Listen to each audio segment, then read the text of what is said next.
So mayroon nga po tayo ditong nakitang isang pusa po na nasa gitna po siya ng kalsada. Mukhang may sakit po siya. Butot balat na rin po. So may dumaan pong tao. So sana wag sa masagasaan. May dumaan ding i-trike. Iniilaga naman po siya ng i-trike, no. So atin po siyang itabi at papakainin po natin siya. Let's go. So ayan na nga po mga guys, no. Binigyan na po natin siya ng tubig.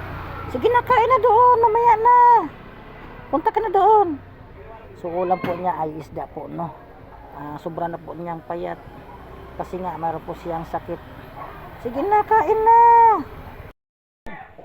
Huwag ka nang tumalon. Dito, dali. Oy. Doon ka, dito, dali. Dito, kain ka muna. So papainom ko po nga siya po ng gamot po sa sipon po, no. Dahil mayroon po tayong dalang gamot sa sipon at sa mga sugat at saka vitamins. Yan po. So agad po natin siyang pinakain po, no. Ang ulam po niya ay isang isda.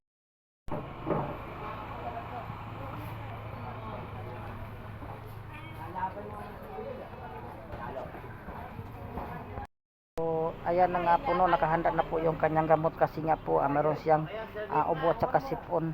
Papainom po natin siya ng gamot.